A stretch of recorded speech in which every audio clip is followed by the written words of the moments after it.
He was born ready for a makeover. Good to see you, Gabby. Happy Friday, everybody. I got a rig here from 2009. Check this thing out. Move it to the center. I built this thing over 10 years ago. Not much of it is the same for my friend Jeremy Miller, and it's back with a lot of new stuff.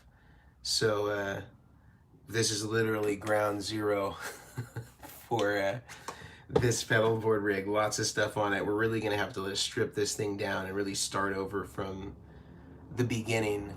But I think it's gonna be a fun process. I'll be doing some documentation as I go through and get it going and getting it in its new life. But man, it's been rock solid. It's just looking at the materials, everything's super old school. Like this is the old Switchcraft 228s and 380s. The pedal board was made by A&S Case Company when they were still on Lancashire. They actually might still be on Lancashire, but they're not in the same original place that they were on. I think that they got absorbed by Anvil or somebody else. Super old and primitive buffer interface here. Some of the pedals are the same. The Hardwire RV7 was there, the carbon copy was there, the RC was there. But I think everything else, and the pitch black, of course, pedal power too, but everything else is new. It is completely dissimilar to what it was originally. Hey, Domi, nice to see you, man. Coming all the way from France.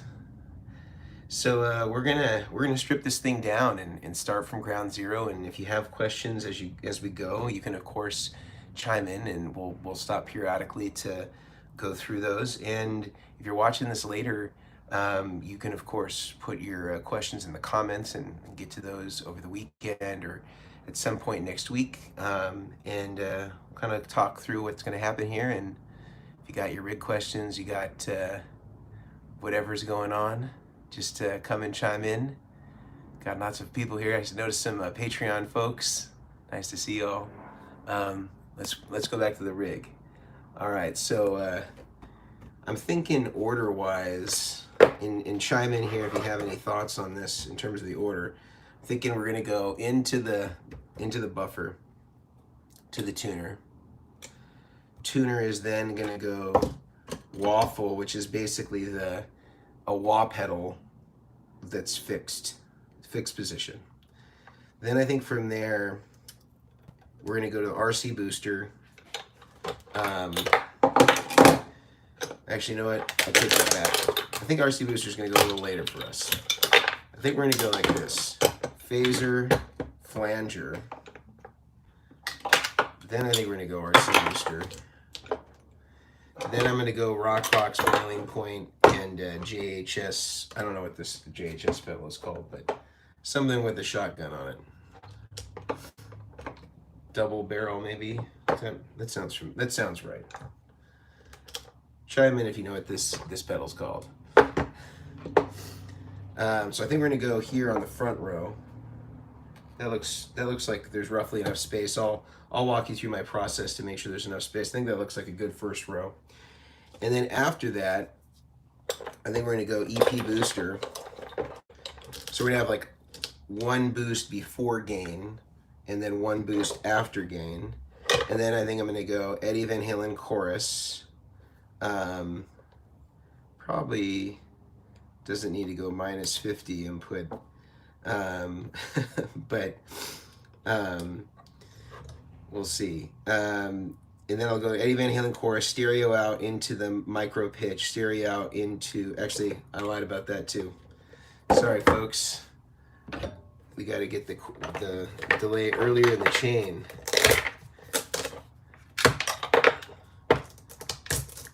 So I think we're going to go like this.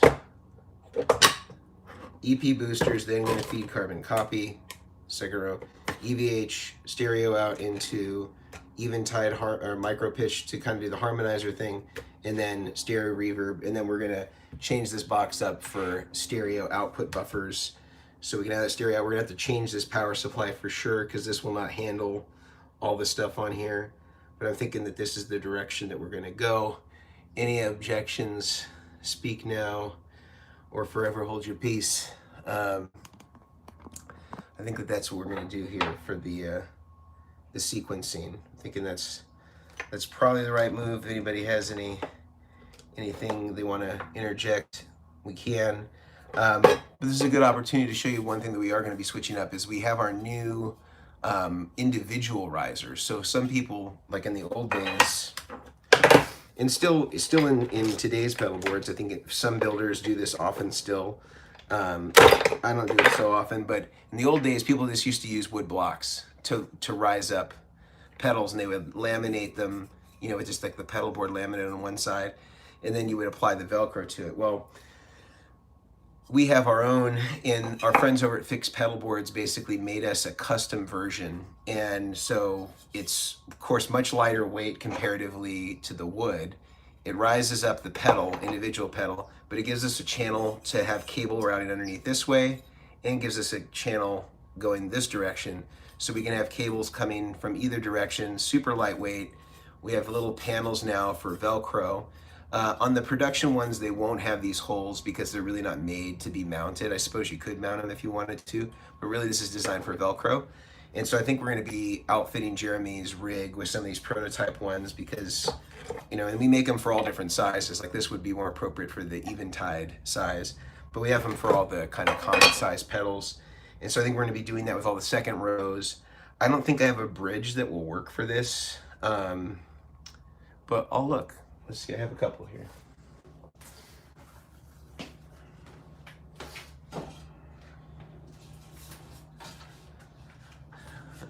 This one is definitely too big, so that's out. Bridge is out.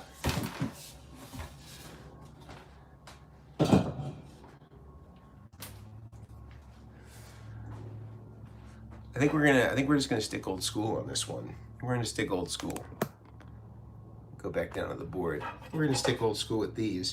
But first I think we really just gotta clean everything up. So this is again the order that we've decided, because I haven't heard anybody say anything different. Comes into the pedal board, input buffer, wah, phaser, flanger, RC booster, boiling point, double barrel, EP booster, carbon copy, stereo chorus, stereo into micro pitch, stereo into reverb, stereo out to the amplifiers. That's what we're gonna do. We gotta strip this thing clean. Let's see. Take a few of our questions here. Tim Ski. Abraham. You always help me from Korea. Cool. Casino Royale. The Tube Screamer. I don't see an 808 Tube Screamer here. Are you just suggesting that? Wouldn't the buffer mess with the waffle? You know, it depends on how you're going to use it. Sometimes the buffer can affect some of the sweep, but because this is a fixed position, I don't find it to really mess with those that much. We'll try it both ways. It's not going to affect how I build the buffer interface anyway, because either I can grab it by coming back into it after the waffle. I'll probably experiment with it, but I think that this is going to be my running order for now. Okay, it's the double barrel, yeah. I think we decided on that.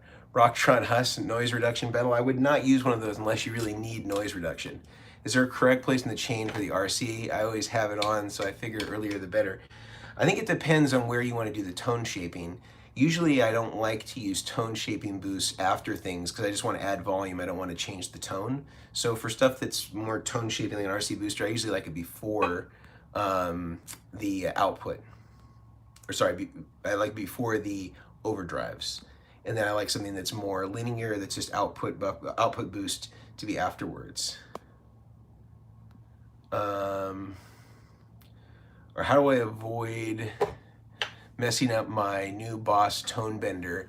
I think you can probably just flip it over. I don't even think you need, I think if you have enough space, depending on where the mezzanine board is on the Boss pedals. So like, usually on the Boss pedals, when you take off the bottom, let's pretend this is a Boss pedal, you usually have like a little bit of margin here, so you could just flip the top over to the bottom. It should be okay.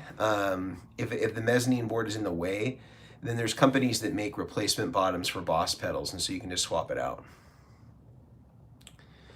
Let's see, anything else? Yeah, we talked about the RC booster. I like it earlier because it's got more tone shaping. I like more linear things after the drive.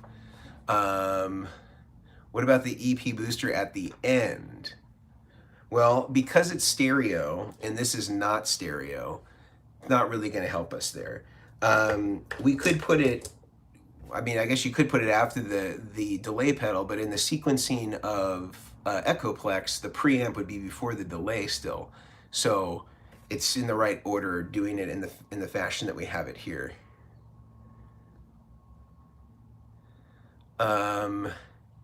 Would you prefer the Lely volume pedal or the Hilton? I think the Lely is more robust.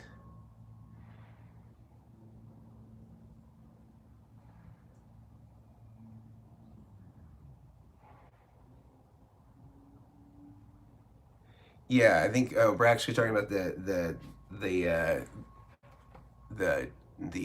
tone bender. Yeah, so I mean it depends the height of the second boards. Sometimes when there's multiple boards, you sometimes can't fit. You don't have enough clearance. So in that case, then you'll just have to buy one of the replacement bottoms. I think they're like $10 on eBay.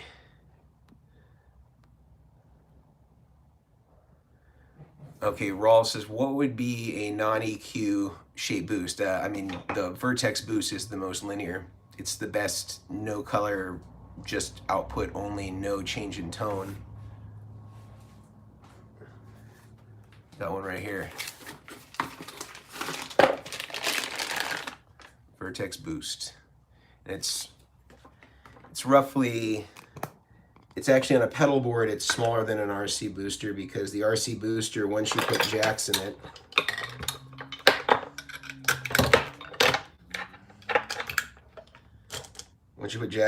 now it's this wide, you know, so we have now, if we're using kind of straight angles, it's that much wider than the boost is on the board because of the top jacks. So from a pedal board perspective, the top jacks are always the way to go. So I would say this if you want linear, no color boost. This is the best I can recommend. Shameless self-plug, but I've really tested them all. And if transparency is really the goal, you're not going to get any more than that.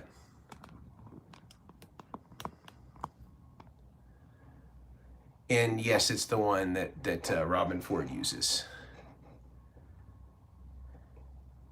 Fixed pedal boards. We were just shouting you out earlier with our prototype versions of the risers, which we're going to rely on heavily here.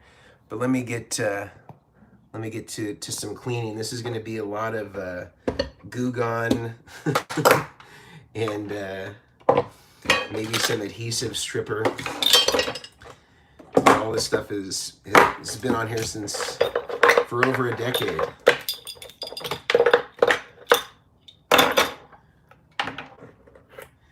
Check this out. Did some daisy chaining here. Old school daisy chaining.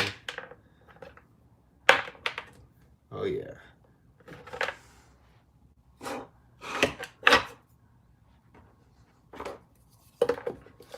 Using my upholstery crowbar. This is a great tool if anybody wants to have something that they can get pedals off of without damaging the pedals. An upholstery crowbar, you can get these at most automotive stores. This is an absolute necessity.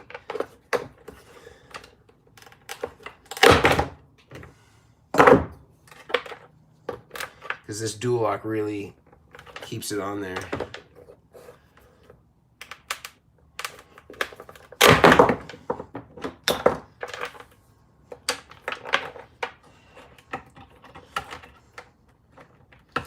And this guy was dusty.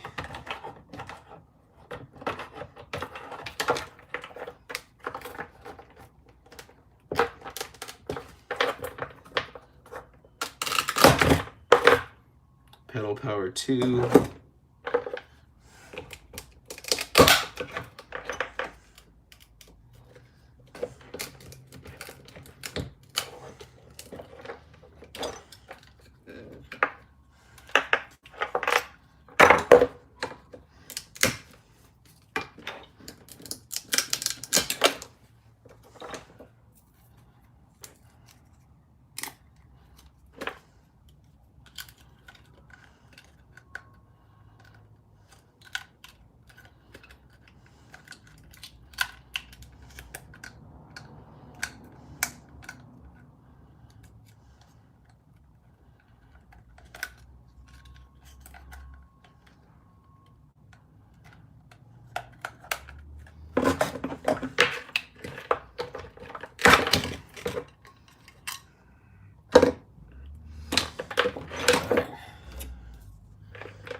Man, this thing was a mess. So a couple things I can see right away that are things I wouldn't do now, but I did do in 2009. We actually talked about this last week, ironically, is I talked about never putting Velcro on like screw holes or battery covers. The reason why is that when you try to get them off, it can be really pretty torturous. That would be one thing I would never do now, but clearly I was doing it then. But I think this is still salvageable as it is. That's one thing I would never do. Another thing I noticed that I did back in 2009 that I wouldn't do now, not that it was so much of a problem, I just wouldn't do it this way, is daisy chaining. I would usually make this the source and then have these come off of the source instead of one feeding the subsequent ones. I can see that I did that at least on two different, well, this would have done 3 pedals, this would have done 2 pedals. So I definitely wouldn't have done it in this way. I still would have done it if I had to use that power supply. But just a few things that I noticed. They're a little bit different. Obviously, we talked about some of the material choices. I was using Switchcraft 228, which was pretty much the standard at the time, and 380s for the mini. Short plugs. Yeah. Let's get this thing cleaned up. Take some questions. We'll take a little break from the pedal board. Let's see what we got. Mark says that the Vertex Boost is the best for sure. Braxel, I'm taking my current pedal board to Brian O'Million in the morning to update the pedal board he made me a while ago to have a Vertex riser put on it with some more pedals, trying to solve the tone bender issue before I go. Yeah. Okay, well, I mean, you could always, I guess, order that bottom piece. In fact, I think that Fix, if they're still on here, I feel like they used to make something where you could, that would retrofit to the bottom of a Boss pedal so that you could replace the bottom. So maybe Fix will chime in here. I'm just brushing off all this dust.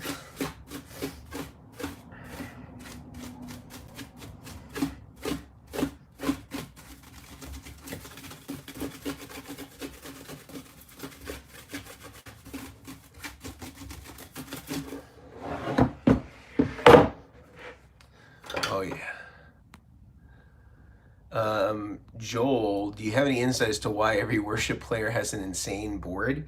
Well, I think that if you're a worship player and you're playing contemporary Christian music, you have to be able to cover, I mean, if you think of it this way, you're sort of like playing top 40 equivalents of Christian music. And so you have to be able to cover a lot of the stuff that are on the records. You have to be able to capture the same BPMs.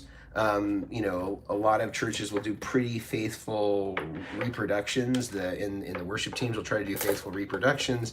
And they want to make sure that they nail it, and so you have to have all of the right sounds. And luckily, I would say one thing that I'd say is fairly cool about the worship scene is that most people are pretty transparent about what they use, so you can pretty much replicate or get the same exact gear that the players on the records use for the most part. That's not across the board, but you have to be able to cover a lot of different grounds. I mean, there's a reason that it's big, and it's that there's a lot of things that have to happen. Now, there's some guys that go overboard, of course, but I think you could say the same thing about secular music. So I don't know that, I think that maybe there's a double standard there. Guitar players just like gear, whether they're Christians or not.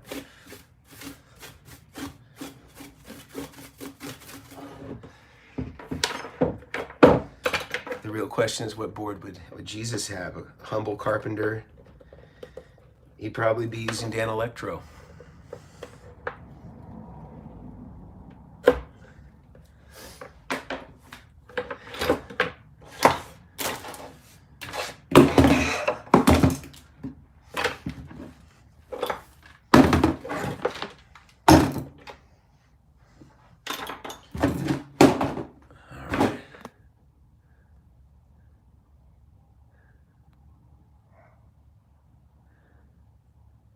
Let's see. What's a good pedalboard case? So the night, you just go to our website and I list all the ones that are compatible.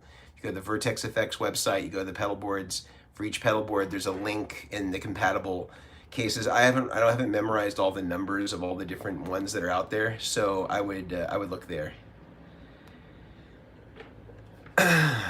And Fixed Pedalboard says that Brian will have a solution. So if he doesn't, then there's alternatives. From what I can tell, Jesus loves the POG too with the Midi mod. Yeah, he does.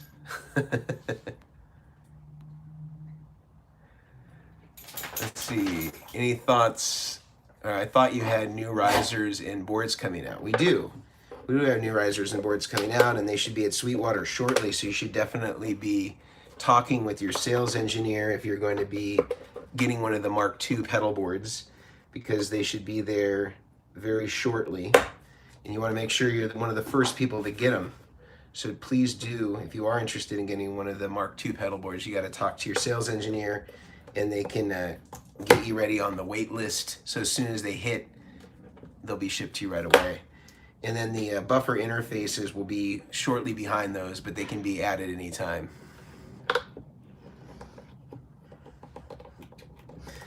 Let's go back to this board. It's stripped, although this is the bad part where you're having to loosen up all this Velcro. It's not the fun part.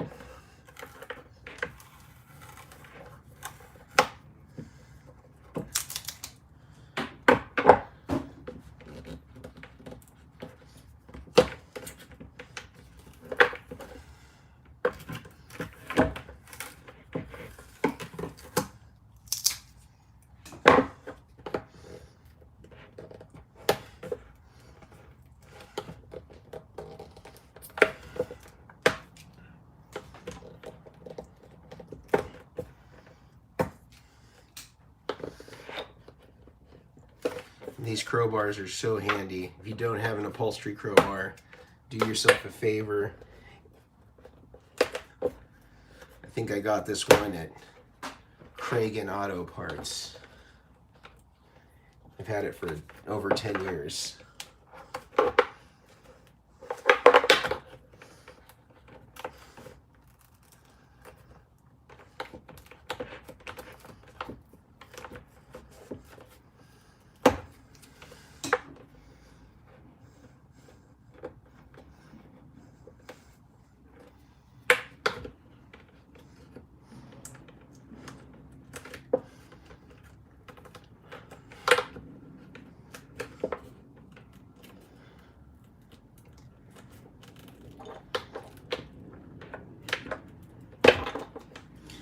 Fortunately, there's no real easy way to do this without damaging the pylon here.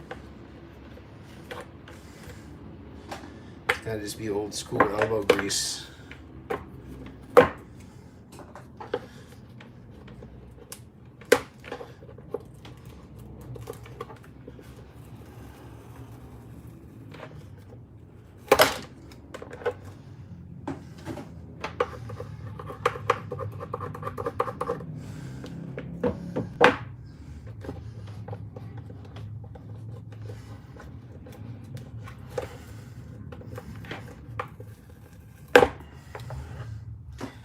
We'll take a break. My arm's getting tired. Do a few questions. Would a heat gun help? Well, it would help release it a little bit, but it can get pretty fumy with adhesives. And so like unless I'm wearing like a respirator, I kind of don't want to release the toxins. It's like working with asbestos. It's best if it's not disturbed, unless you're into mesothelioma, which I am not. Let's see. Why are there so little MIDI controlled pedals, especially digitally controlled analog? Well, I think you're probably going to see more of them, but I don't think that I don't think it's the panacea that people think it is. That's my four-letter word score for today. I think the main reason is that, you know, like I can think of several pedals, not all of them, but I can think of several pedals that have MIDI control, and they have one good sound, maybe two good sounds, and to be able to have MIDI control so you can have you can have 128 different sounds, it's just not realistic that you would use it. Like, it's more realistic that it would serve the purpose of the sound that it serves, because all of the Swiss Army knife pedals, they're all a compromise. No multi-effect digital delay is going to sound as good as a Memory Man, an EP, a Memory Man, an EP3, and a 2290. They're just not. And so I think that for me, I'm looking at stuff where it sounds really good and isn't a compromise, and I'm really honest with myself about what I use, because some people just want options. They don't, and it doesn't force them to have to like really discover what their sound is or what they really like. They just want to be able to say that they have everything under one roof. And the reality is they're never going to have the best delay. They're never going to have the best overdrive. And so I've yet to see a MIDI controlled analog drive, let's say, that checks all the boxes and is just like a replace everything sort of thing. It kind of approximates everything pretty well, but nothing is amazing. Or if it's a single pedal that just has controllable parameters, there aren't that many pedals out there anyway. Like a tube screamer, maybe there's one or two good settings. If you have a programmable tube screamer, is it realistic that you're gonna use 127? Is it even realistic to use 10 or 5? I don't think that's realistic. I think that's probably, there's not that many sounds in most analog overdrive pedals. There's maybe one or two really good sounds. So I think people forget that.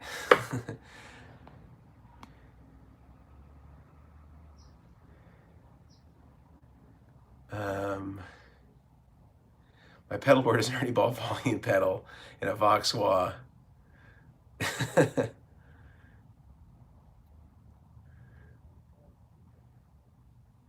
Yeah, Jay was doing this last night. This ASMR channel is lit. I need to get a little Omni mic here so you can hear it all. I'm gonna go back to the ASMR.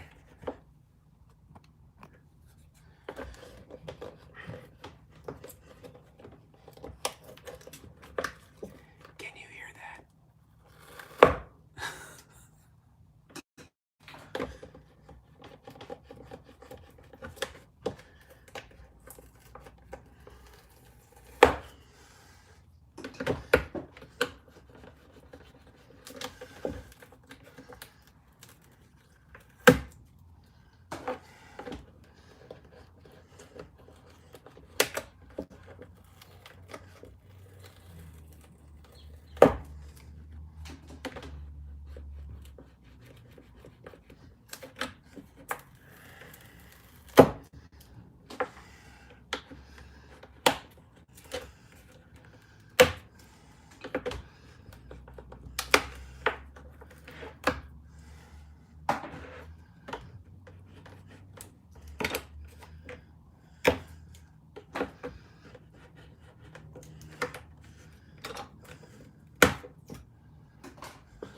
All right, everything's off. It's not, have to kind of get some of the leftover adhesive.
got most of the big stuff off.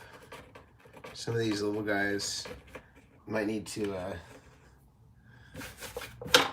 soak in a little Goo Gone for a minute just to loosen them up.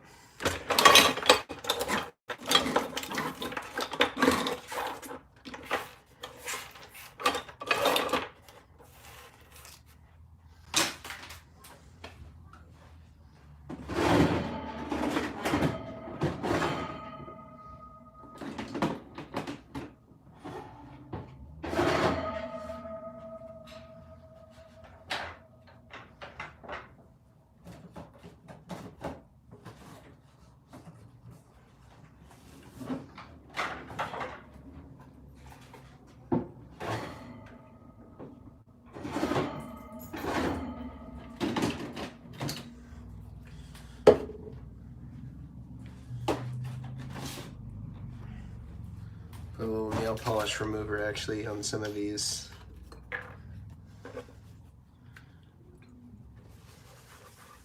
So he helps kind of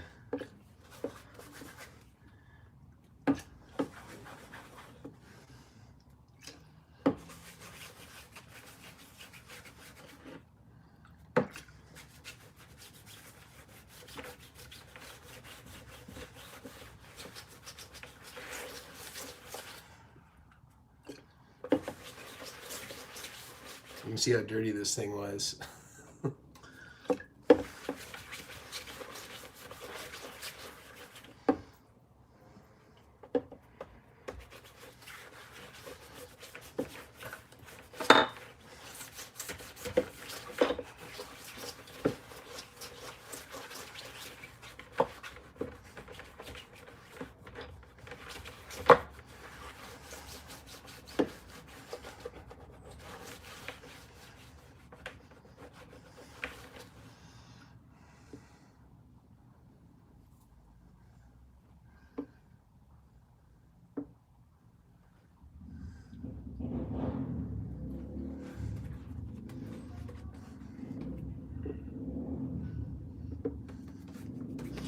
Let that soak for a minute.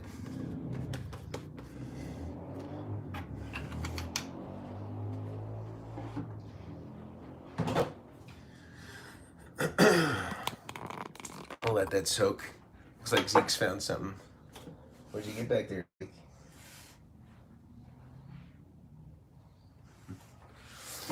All right.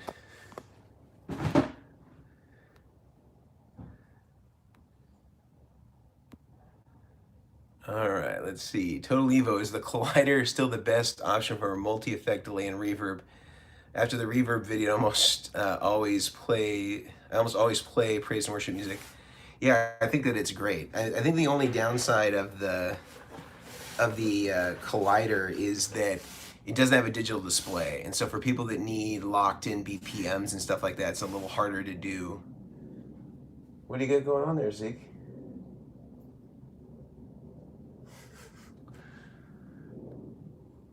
So that's the only downside. Yeah, Mark, he's back there. He's on the hunt. Hypothetically, if somebody approached you with a budget and a components for a hybrid vintage modern Bradshaw's rack rig, would that be something you would like to tackle?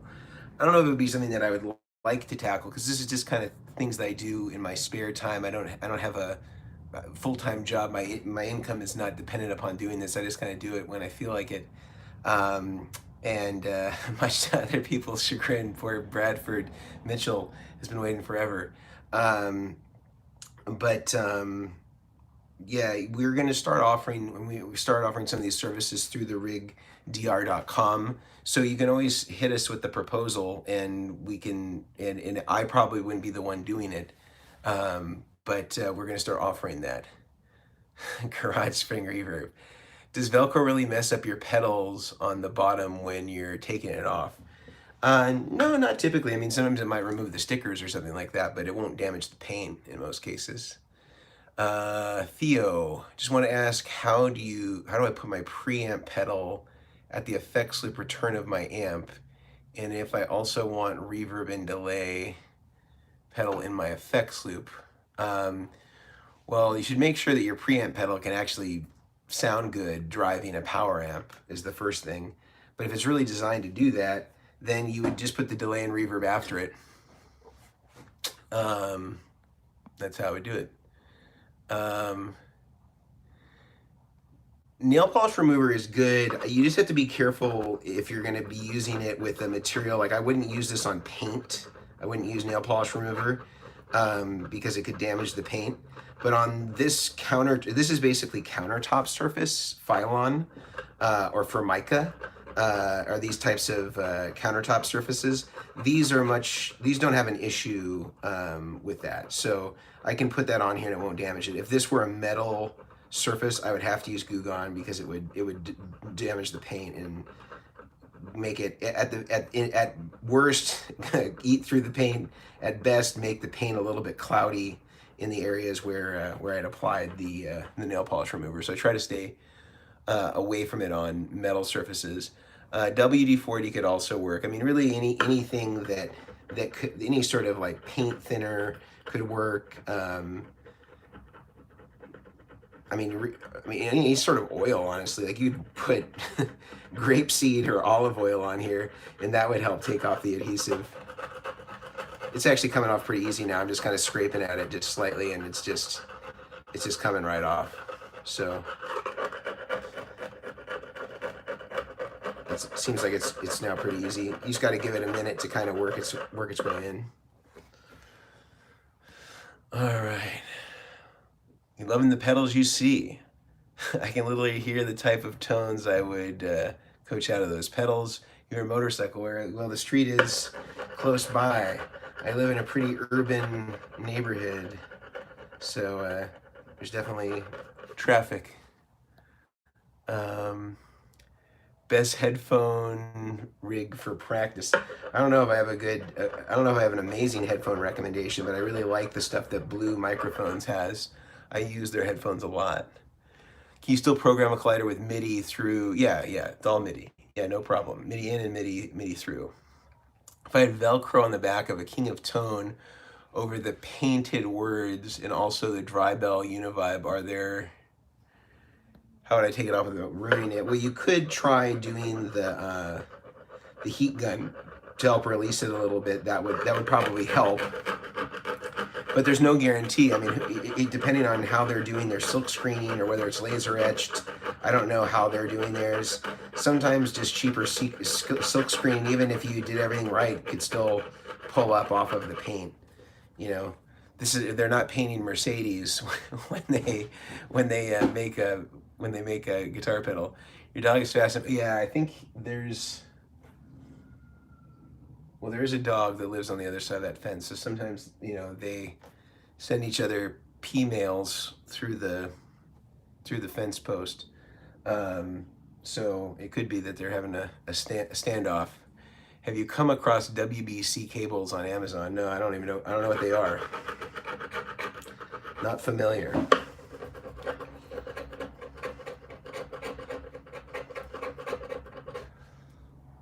Also, how low profile is power grip? It's about the same. Pretty indistinguishable. Let's go back. You can see some of my progress here.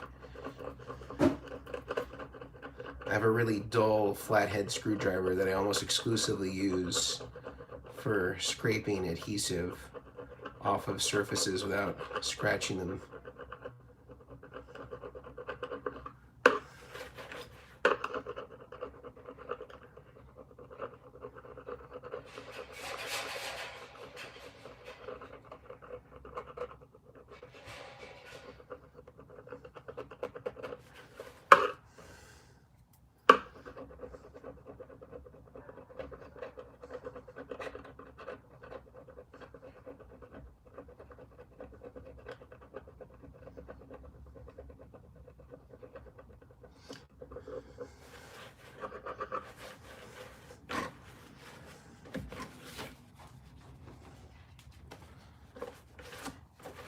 We're getting there.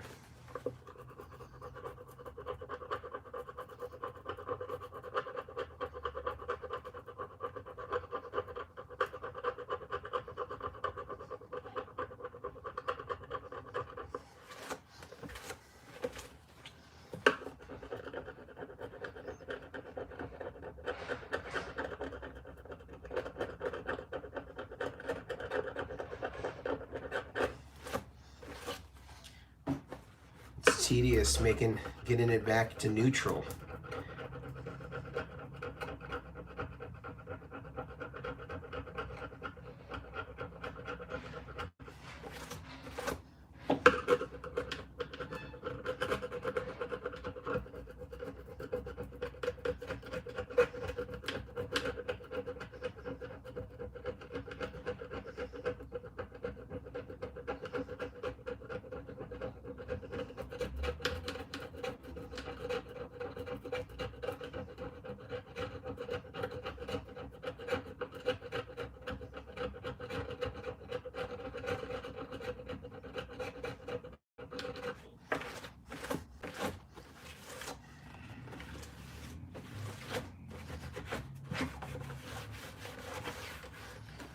We got a few areas where we still have to go a little harder in the paint.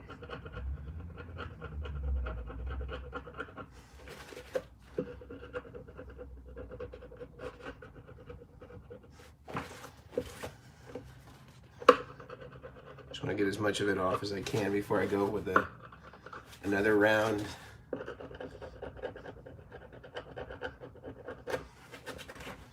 Of adhesive here.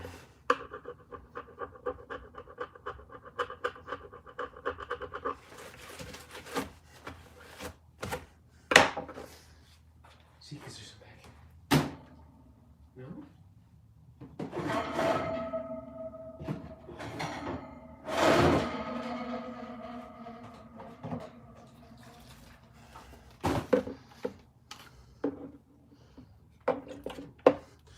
Went a little too hard in the paint there.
Man, some of these are real SOBs. Dang. I can tell like one of these must have had some sort of different adhesive, because one of them is like a really brittle adhesive and it's kind of not coming off so easily.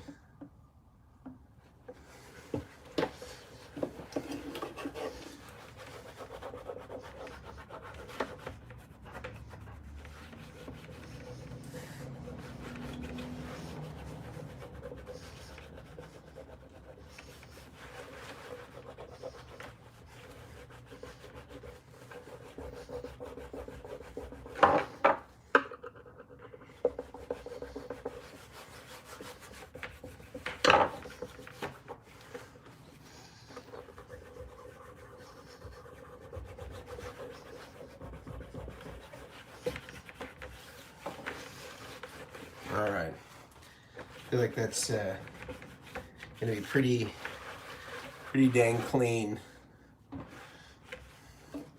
Get a little more right here.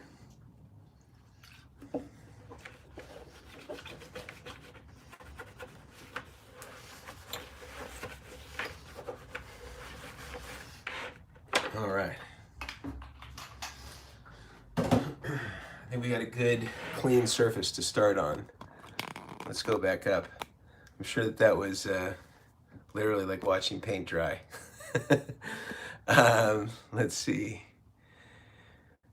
Clean up the board there seems like a pain in the ass. Yeah, usually I would never do this, but because Jeremy is an old friend, and also it brings back some good nostalgic memories to be working on these platforms again.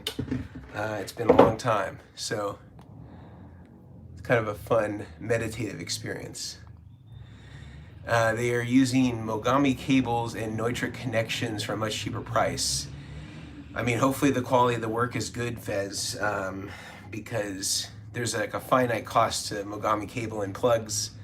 And Neutrik I don't typically think of as a good cable for pedalboard applications. Gary, on Mitch Gallagher's board, I noticed that you did not include an output buffer because he was going through an iridium. Is that the case for most instances going through a cav amp sim? It just depends on the output impedance. The Strymon has a super low output impedance, 100 ohms, so it's just as good as any buffer. This wasn't Gugon, that was actually nail polish remover. If this were a metal surface with a painted top, this is Phylon, which is kind of like a countertop material, kind of like Formica. The nail polish remover won't damage this, but if it were paint, it would damage it, so I couldn't use that on my boards. Comparatively speaking, how is the surface on a GeoMAC board compared to a Vertex board? I mean, they're made out of wood, whereas ours are made out of metal. So they're completely different. The riser thing, I mean, this is about the exact same thing as what a GeoMC get off my case board is. Nothing wrong with this, just not the same thing, just a different format. Greetings from Virginia. Hey, satisfying to watch. All right. How much does the board weigh? Let's see. I have a digital scale right here. We shall find out. Any guesses? Anybody want to guess what the weight is? I'll pull this part off.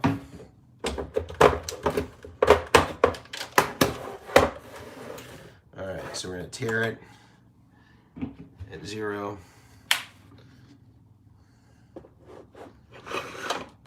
Everything's out of the way. So I'll tear it again, so we'll just see the, so 5.5 pounds, 6 ounces. So not bad, but the equivalent in a metal board would probably be about half that without the riser. So about equal to a pedal or two, depending on the size.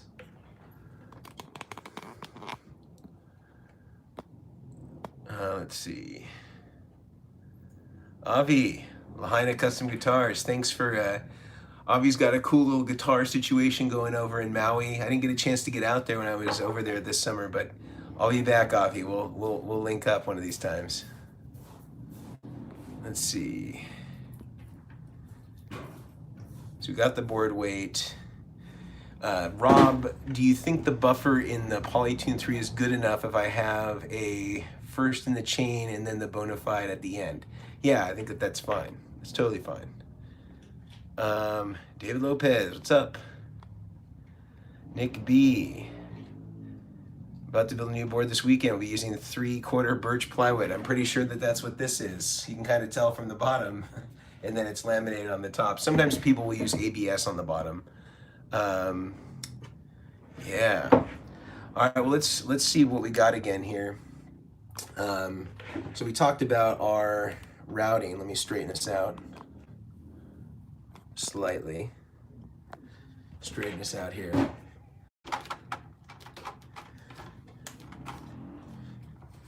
All right. So we're not going to use the pedal power 2 here, mostly because it's not going to work for all this stuff. So I'm going to tone brush these guys up a bit, just to do a good kind of rough.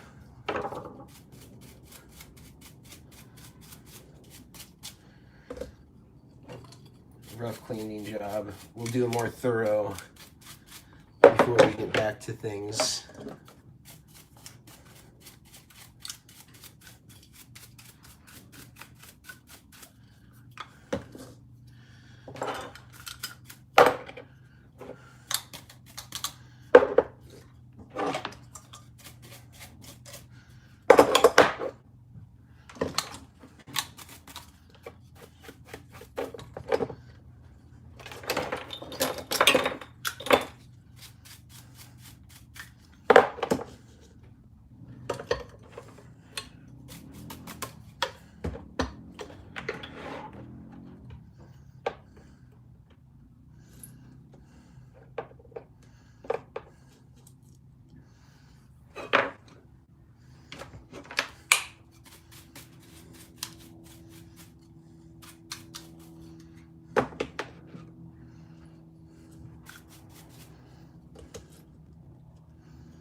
So I'm thinking we'll do something like this. The power supply will be the True Tone CS12. That's en route.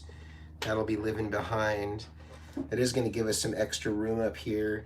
I'm thinking when I mod this guy, we'll actually probably face it this way so that everything is kind of pointing out the back.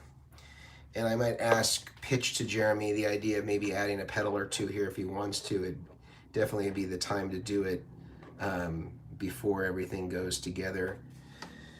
And I think that this is probably going to fit. What I'll do to double check here is I'll put jacks and kind of all the stuff that have stuff on the side, just for kind of spacing purposes, just to make sure I can get the clearance that I'm going to need.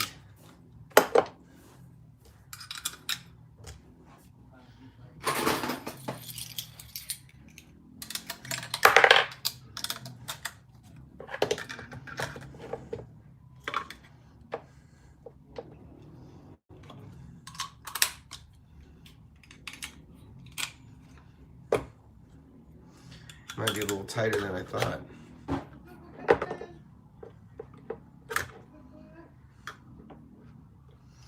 Now we can cheat over slightly here to the edge. It's because we don't have top jacks on the side.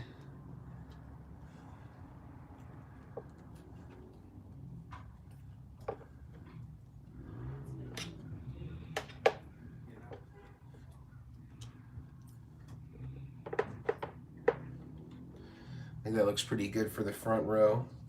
Pretty good spacing. Plenty of room there. I'm not so concerned about this side. We've got plenty of room here. I'm not worried about that at all. The main thing I'll do typically at this point is once I have a sense of like kind of the deepest that the front row gets, which is about kind of where the RC booster and the rock box is, I'll put some tape across here so that I know where the second row is always going to start, especially on these flat style boards.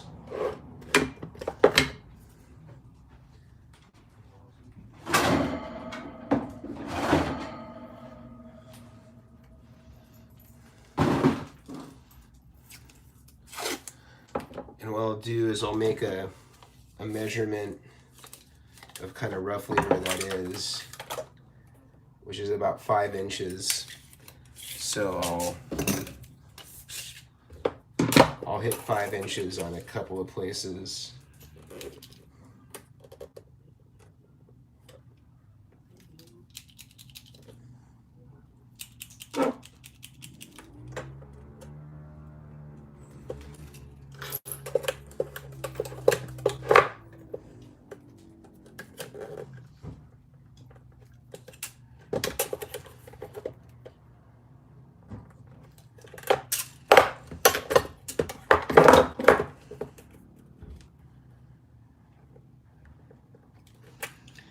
So I marked a few spots where it's all at 5 inches of depth. And so that way I can just trace it all the way across.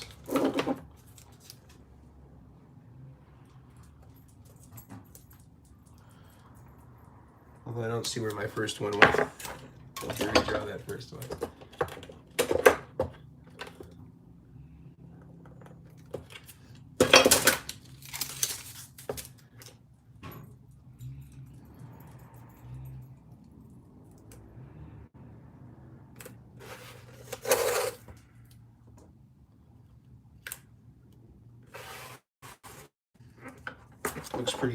Looks pretty straight. Looks relatively straight. We'll just check it. 5, 5, 5. Yeah, so it looks pretty good straight across. So this is basically telling me what my threshold is between the front row and the back row. How much room do I have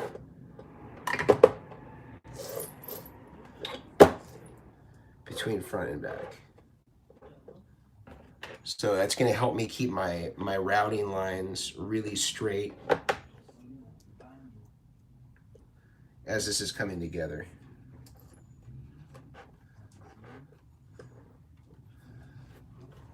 That's going to help me quite a bit. So I have plenty of clearance for the power supply. I have a little channel here to route cables. That's going to be all I need. And I might even go slightly deeper than this, because it seems like I do have a little extra room. So I might actually go slightly deeper. I might just mirror this with another piece of tape. A little extra breathing room.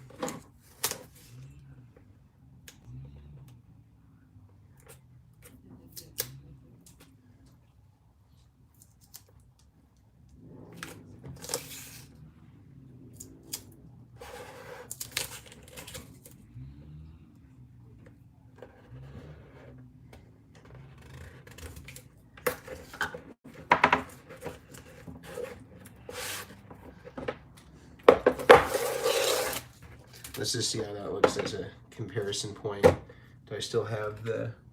Yeah, I have plenty of depth there, so that's no problem. Basically, I just want to make sure I have enough clearance here between the front and the back row.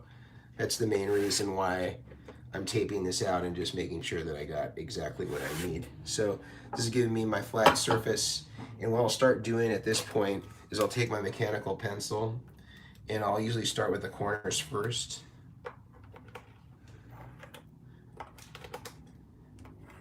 And start to lay everything out. So I'll start at the edges, kind of get things roughly in place.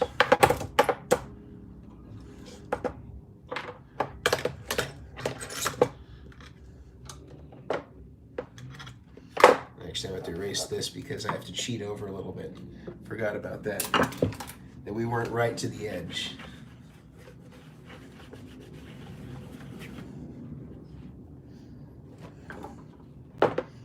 Come in slightly.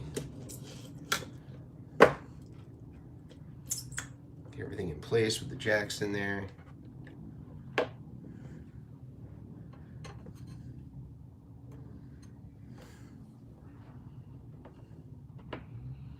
All right, now I'll remark it.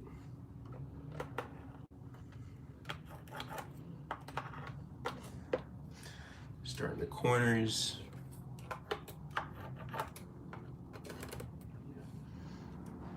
In.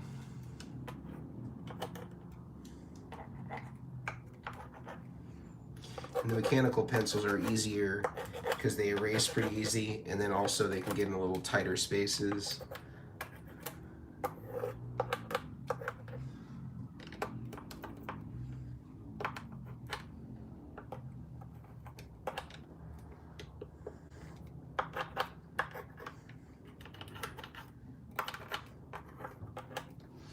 Cool. So I got that laid out, and I can just go through and write what this is. I'm just going to write wah here, phase 90, flange, RC, rock box, double barrel. So I got my front row aligned. I have nice little pencil marks. You may not be able to see them that well, but I can see clearly where all of these pedals need to go, so I know where my Velcro needs to be aligned once you start going down. I'm gonna do the same for the second row. But for all the second row pedal, these are gonna require risers. So I'm gonna apply the risers first because that's gonna change the footprint of them slightly. But I could actually mount the buffer box now, since that's gonna be in the same place. So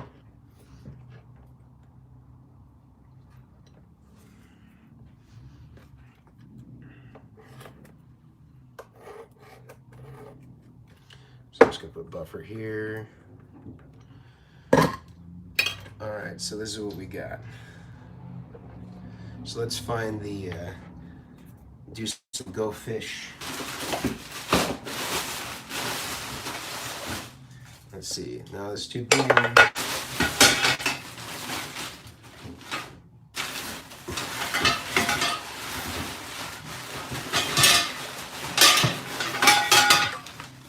right, we're starting to get warm. That looks a little too big. Maybe for this guy.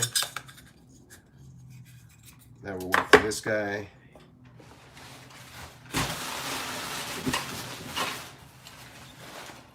That looks right for this. Number 4. Hey Abner. Good? Yeah. Is Jenna in there? I don't know. You want me to just write you a check? Can you do sell? Yeah, I can do so. What do I owe you for the GFI? Yeah, $50. Okay, I'll sell you. Thank you. Yeah. Had a little GFI outage. Let's see. I'm gonna need, oh, I got number 5 for this guy. That fits great.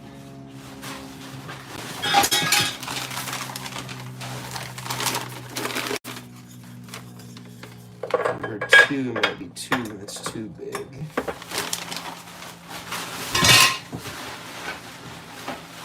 Number 1, this looks right. That looks right. Number 1 for that. Let's see.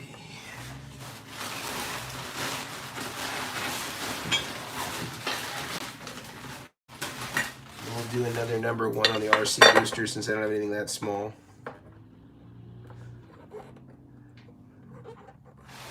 Number 5. Maybe a number 5 for this. Number 2 might be a little small. Let's see what we got.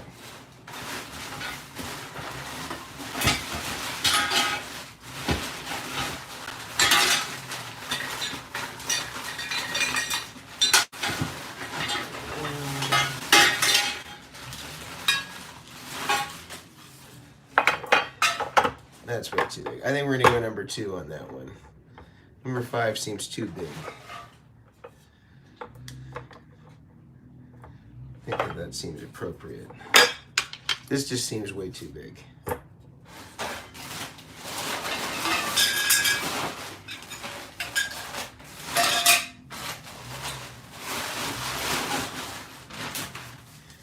All right, so we're gonna mount these guys on here. And the logic behind this is that if we mount it here first, it's easier for us to get the exact alignment correct as opposed to measuring them against the pedal board first like we did for the front row, because just the profile changes slightly, just like on this guy. This guy is way wider than the riser, or slightly wider than the riser. Just helps us make sure that we align it really well. So we'll mount these guys down and do the back row. But let's break for some questions. Let's see, where do we leave off? Rob from Wellington. Rolf, message retracted. My pedalboard looks like it was made from a pallet. So this probably does too if you had not painted the bottom. Josh, I got the GC2 on your recommendation For a DBX style compressor, it's great. I also have a Collider Future Factory Little Wave. What am I missing? If you got the Little Wave, you got to get this guy. This thing is incredible. Just do the H3000 patch. It's amazing. Rolf, in grams, you mean the pedalboard in grams? Just do whatever it was, 6.5 pounds or 5 pounds, 6 ounces to grams. Your opinion on rockboard patch cables. If you can't solder yourself, it's better than solderless. Nick B, doing a secondary alternate board with a Waza TU3W. Deep phase, good vibes. Yeah, my pleasure. Sean, hey, from the Philippines. Any recommendations for placing Boss base plates so I can mount pedalboard without ruining the rubber sticker? Well, you could flip it over if it'll fit past the mezzanine board. Otherwise, there's companies that make bottom like replacements for Boss pedals that you can just swap it out. Rich, how can I effectively simplify my pedalboard to have modulation, delay, and reverb running through the effects loop of an amp? Do you recommend some sort of interface? We have an interface that's the 4-cable method interface. It's linked on most of our videos.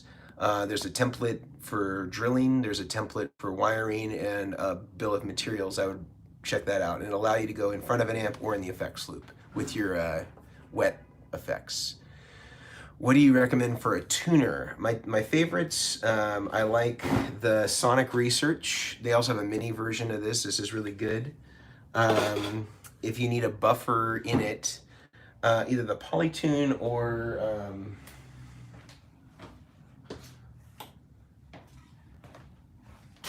people are sleeping on this, but the Sonic Nuance tuner is incredible. It's got great buffer, great tuner, and it has a DI out.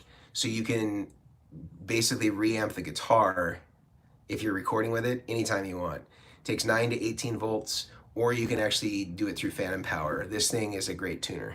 Really good buffer, really good tuner. The DI out is incredible. It's got a transformer, all that stuff, so pretty legit. Joel, I want something that can do an H3000. Yeah, this is it. There it is, right there, Joel. This thing is great. Really good. All right, so we're gonna have to mount some stuff down, but you may have remembered in our last video that we did live, we talked about how a lot of manufacturers do not remove the paint on their countersinks, and it doesn't create a true shield. These MXR pedals are using some non-standard stuff. Let's see about the MXR. Maybe it is. We're gonna do the test. We're gonna see if they remove the paint so that you get the high quality shield. You get the full benefits of the shield.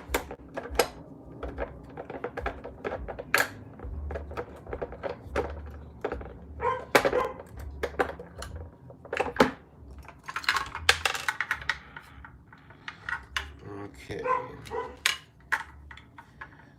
Well, I don't see anything that's connecting this part to this part.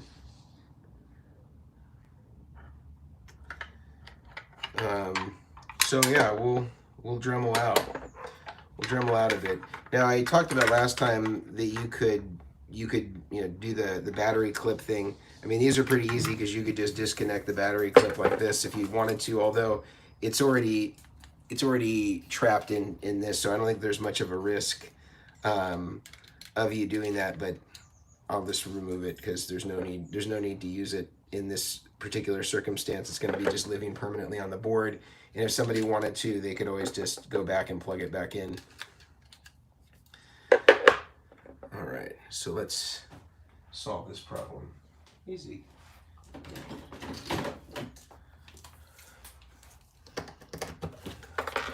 So all I'm doing is I'm just going to take a little paint off this so that I'm actually getting metal to metal contact.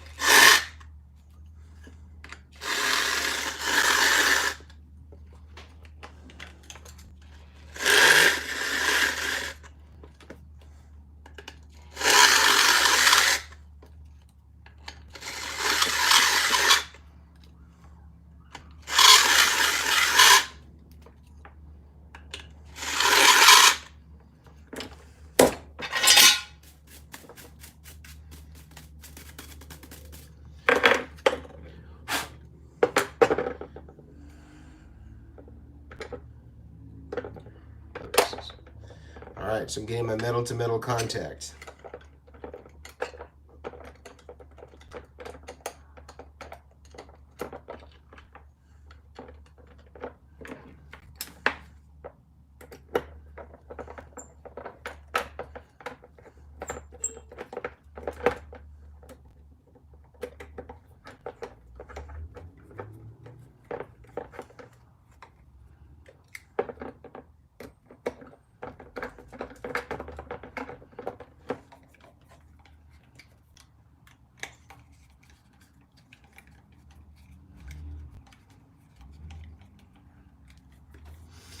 All right, that's good. I already know this one does it because I have this pedal. I already know this one does it. This guy I don't think does, so we're gonna have to open him up, do the same thing.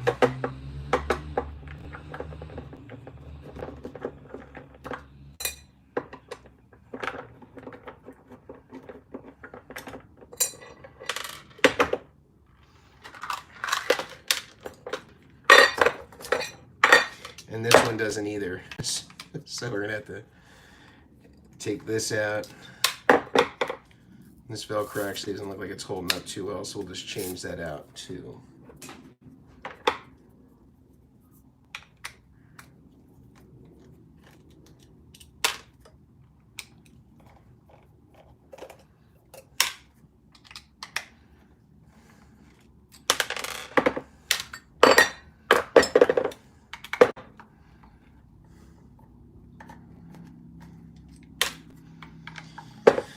So again, to reiterate what the problem is and why I'm doing this, there's two things. So the first is that you can see in here that the paint is completely covering the countersink, which means when the screw comes down, it's actually not connecting. The benefits of the shielding with the entire case is not happening because this is just floating. The paint is preventing it from actually making full metal to metal contact. And you can bear this out with your DVM or your multimeter, and you can just touch. You can touch the back of the screw with one side of the probe and then touch, a piece that you know is to ground on the pedal, and it won't be reading anything. You really want the whole entire enclosure to be grounded. So this is really, really important that you do this to all your pedals. So I'm just gonna hit it up for like a second and just turn it, and that's all it needs. You would never ever see this when you have the screw on there.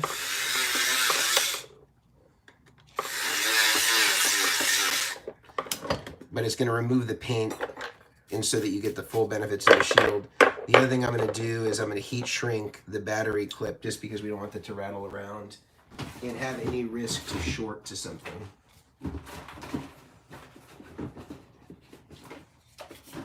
So I'm just going to cut a real small piece of heat shrink.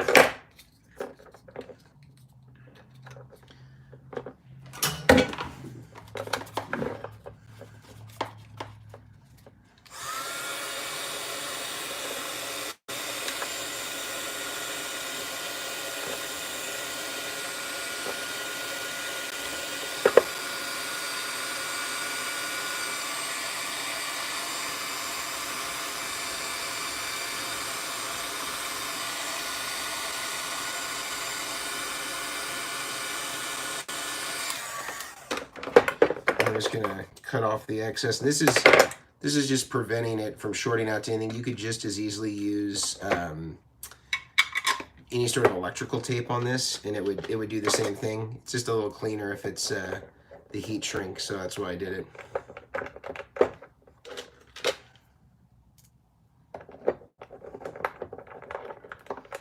Putting it back together.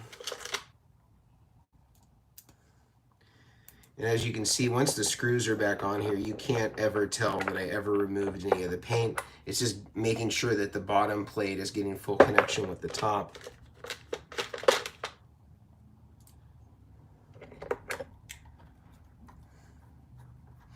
And as you do more and more of these, you'll recognize right away pedals that you know ordinarily do this. I'm already going to do the same thing with the battery clip here. Just throw this guy over.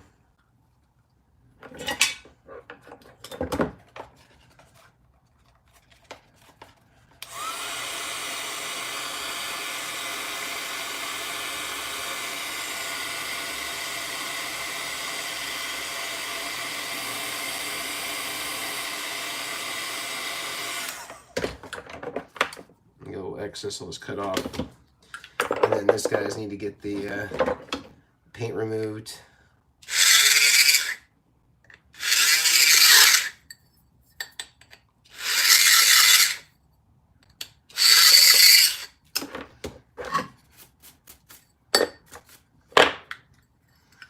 They can go right back on, and now it's going to be fully grounded.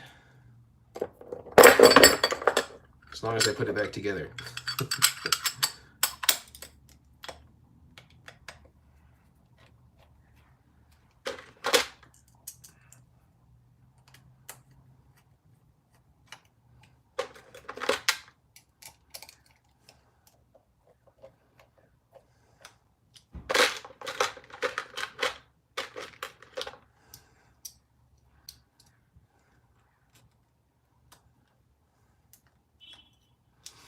All right, so that guy's done.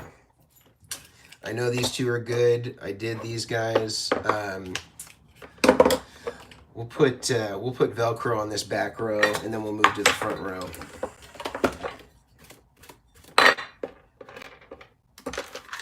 We'll take a little break. Take a little break for some questions. Let's see what we got.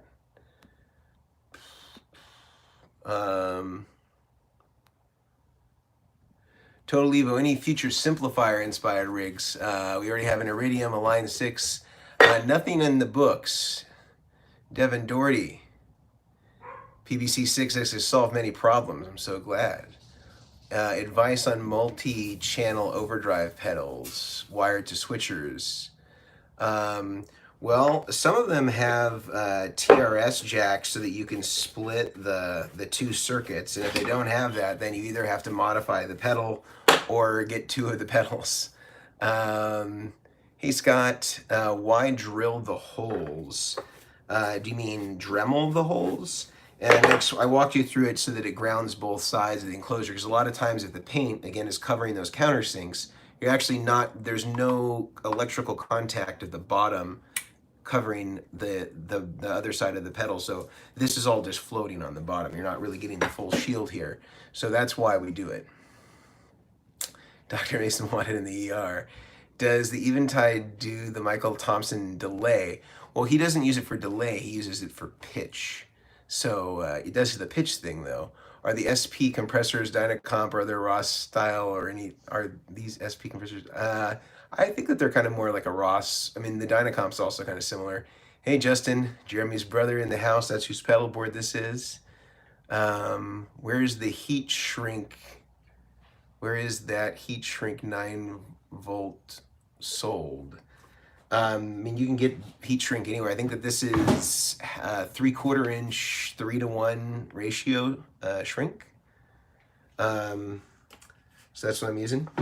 But let's Velcro these guys up for the second row at least. So I'm gonna Velcro to the surfaces first.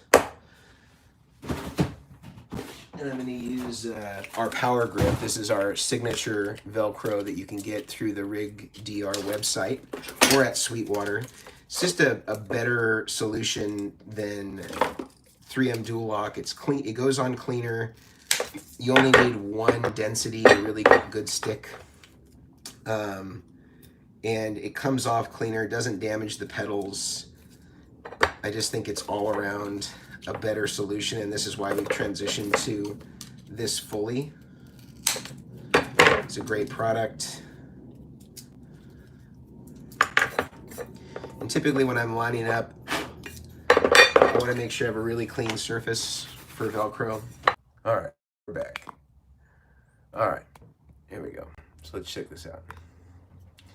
So what I did here with the Velcro is I kind of barely put it on. It's very loose, and I'm going to kind of put it where I want it spatially, and then I can kind of push it down in place. For doing something like this where it's so it's oversized relative to the riser, I think that's the cleaner way to do it, because the pedals don't really mirror the riser. And then the bottom of the riser, it's pretty bonehead simple. You can just go pretty much straight across.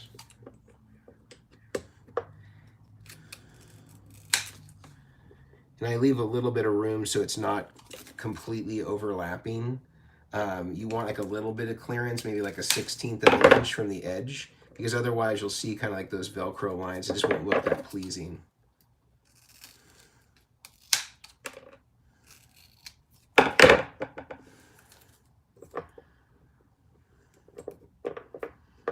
I'm cutting down a little bit of the edge here just because I want it to kind of match up with the surface area available here.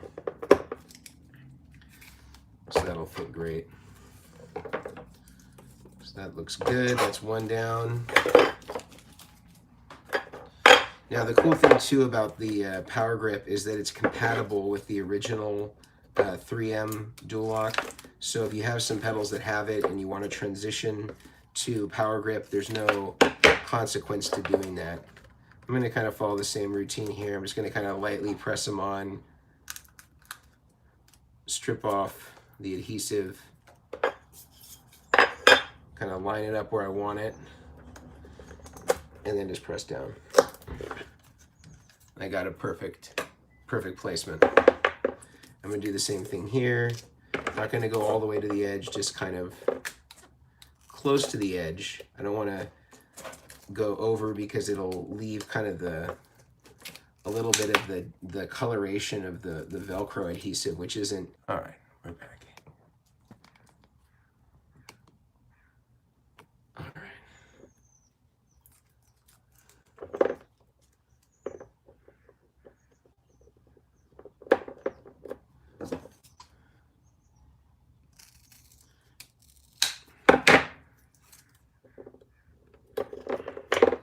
All right.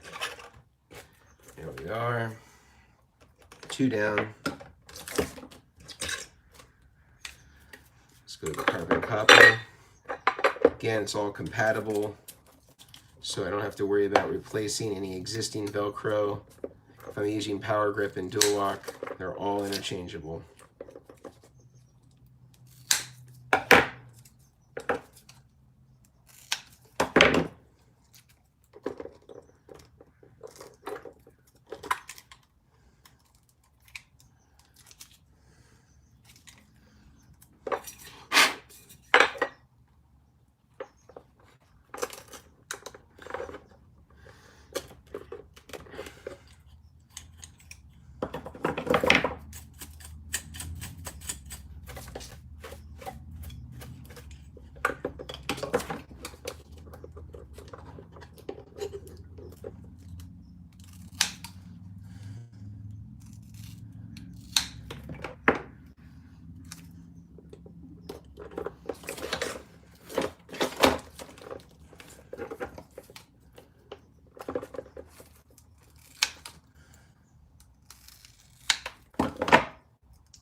All right, we got three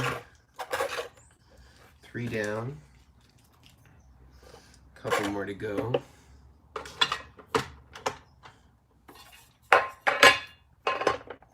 Now for something like this, I don't need to probably do full strips. However, I'm going to here because I don't have a lot of room. I don't want to cover this. So I'm going to do full strips here, even though it's probably overkill. Actually, you know what? Maybe what I'll do is I'll do 2 squares here. So I'll do one in this corner. I'll do one in this corner. Not covering the screw holes. And I even think I can do one in this corner. So I do a whole strip, it's going to be a little difficult to take off. It's going to be a lot more hardcore.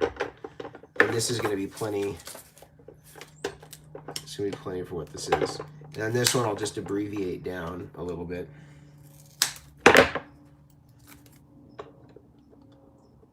There it is. It's not quite symmetrical, but functionally, it's going to be totally fine. And then as far as the reciprocal side, I can just cut full squares for everything.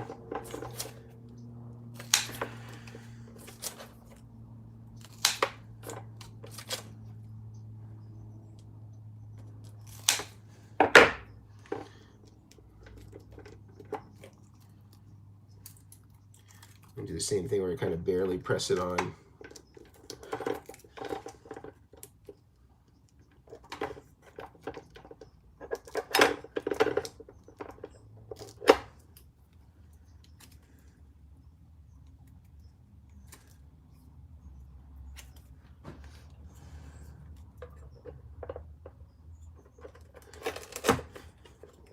All right.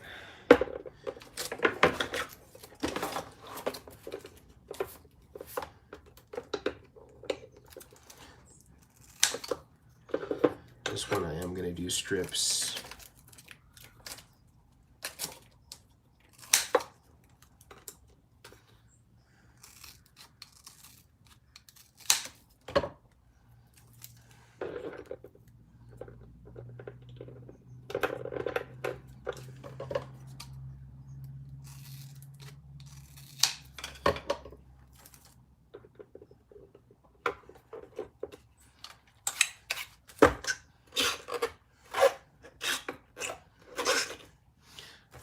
A couple more to go.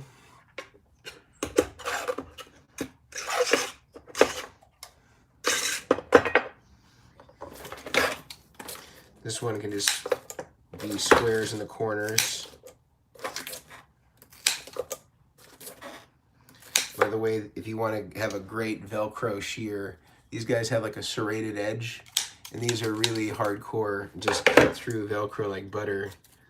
I highly recommend these. I think that they're called, I feel like they were called like adhesive shears or something like that.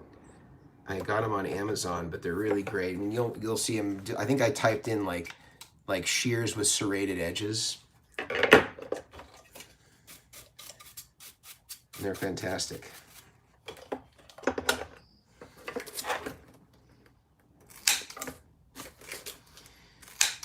I think for anybody watching this, you could see if you're hiring.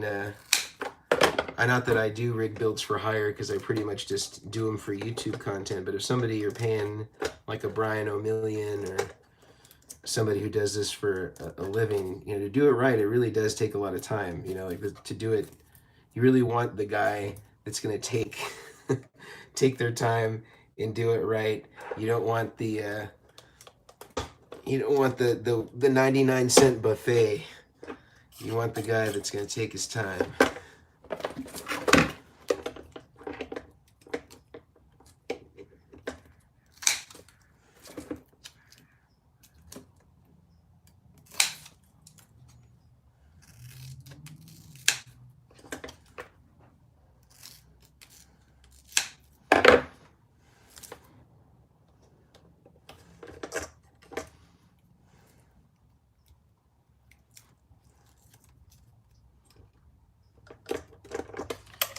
Alright, we're almost there.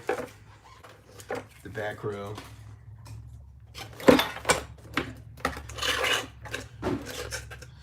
Last pedal. Now this one, even though it has some Velcro already, we're going to probably not use this because we have quite a narrow surface, a little narrower surface comparatively. So I'll probably remove this.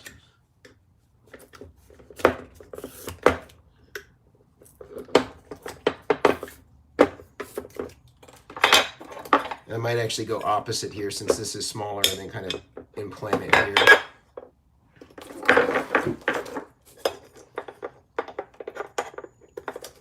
And because this is going to be covering, I'm going to try to go as close to the edge as possible.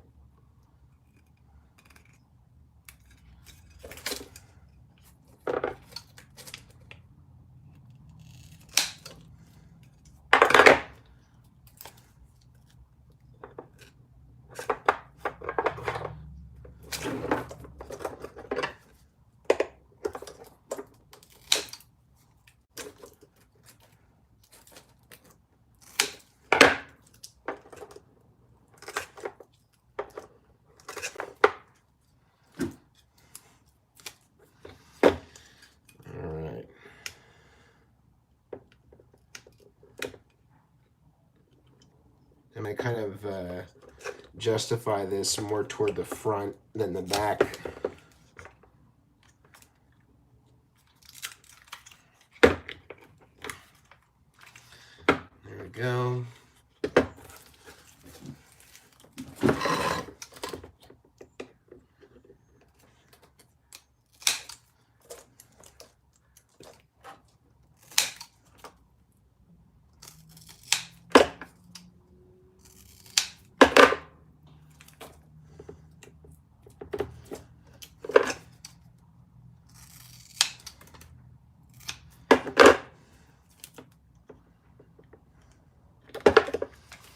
right.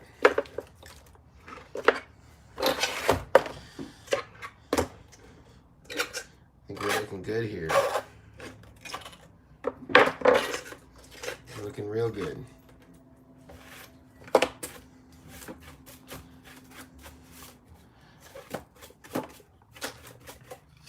So all I'm going to do is follow the same step that I did on the back, or on the front row rather. Space these out accordingly.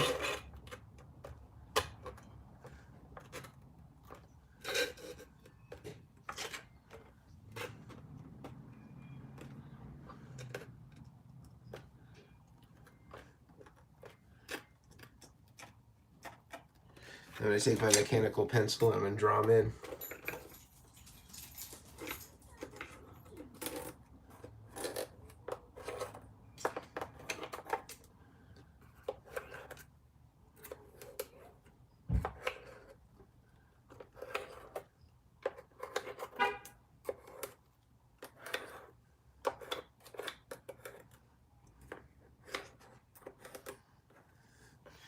Now I'll have everything. I'll have my reverb, my kind of micro pitch,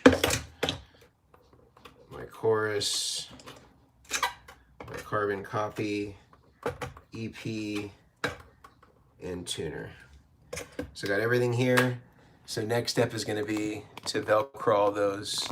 But I think I'm going to save that for tomorrow. I'll just go through some of the questions we got here and finish for today. Let's see. Mary Jackson, there'll always be new pedals you want. That's true. How come you don't see more Boss pedals on these rigs? Is it the size and the lack of features? I know the DC2W has been more common lately, but that one's absolutely amazing. I mean, I don't know. I would say most of the rigs seem to have at least one or two Boss pedals on there. Just this one just doesn't happen to, but I wouldn't say it's a pattern. I recently purchased a Vertex Boost, and last night the pedal just won't turn on. I don't know why, since all the other pedals on the board is working fine. Can you please help me with this? Well, I would say the best place to field customer service questions wouldn't be here, just because I'm limited in what I can do. I can't, send you an email right now and say, hey man, here's an RMA, or let's walk through some troubleshooting tips. So the best way to do it would be email info@vertexeffects.com. And then they will walk you through some different steps, ask you to talk about what happened. Did you put 18 volts into it accidentally? Like things like that will be questions that they'll ask. So this will help kind of get them acquainted with what exactly your problem is, and then they can advise next steps or a return authorization or an exchange or whatever it might be. So rest assured they'll take care of you, but do send that email because there's limitations on what I can do during a live stream to really address the problem for you. And we have a whole team that's just their only job is to take care of that stuff. So send us an email and we will definitely take care of you. Hugo, Walrus AC1 versus HX Stomp, using just the amp simulation, the Walrus for sure. Nick B, MXR Phase just came out, or Deep Phase just came out, also the Boss FS1W Waza. Cool, yeah, I saw those. Michael Thompson uses the pre-delay on the micro pitch in the delay explained in the Pete Thorne and Tim Pierce interview. Well, you have the option that on the micro pitch because it has the delay side on the pitch that you can adjust separately. What is the new Velcro? And I don't know if he does. He probably dual lock. I would presume. Why not have a long riser to add 4 or 5 pedals at a time instead of individual risers? Well, if you look at the individual or the original pedal board, this was kind of the style with which it was in. And this is just going to give Jeremy kind of more of what he wants. Also, he didn't want to spend a ton of money on buying a bunch of new materials. These are prototype risers, so I'm just going to give these to him, so it's not any cost to him. If I had to put a whole riser, I think that they start at like $150. So that would be a significant amount of more cost. And then if it were one of my rigs, then I'd say, that would be the way to go as far as one of our pedal boards. But because we're retrofitting an old school pedal board like this is kind of more in line with what we would have done at that time and what he was doing. And this is what he was asking for. So it's all personal preference. Yeah, Rolf, I've seen that. I've seen the micro pitch story, but I also know Michael Thompson. I've been to his house, 20 times. So we've had this conversation before. And so I know a lot about his gear. I think now he's more using it more for just pitch, and then he has other delays that he's using for processing. But I know he's always had the H3000 in the rig for the micro pitch thing. Blanca, just wanted to say thank you. Yeah, my pleasure. Yeah, for sure. Do you ever shop? Yeah, it's funny now when I type if I ever am like typing for a YouTube video or something like that, or looking for like a wiring template, that clothing comes up. So no, I don't. I heard it's very expensive. Hanoi, Vietnam. What's up, James Howard White? Well, cool guys. Well, I'm gonna call it a night. We did a good 99 minutes, almost 100 minutes. I hope everybody enjoyed. If you did, give us a thumbs up. If you want to get coached through doing stuff like this, we offer these services on Patreon and on therigdr.com. If you're interested in anything that we used today, as far as the Power Grip Velcro, this is also on therigdr.com. You can buy it, I think, in 10-foot sections, or groups of 10-foot sections, as many as you want. Leave us a thumbs up, leave us a comment, head over to therigdr.com, check out the Rig Doctor podcast. We do long form versions of these types of conversations with guests and pros and all that stuff. So thanks so much, guys. Have a great weekend. We'll see you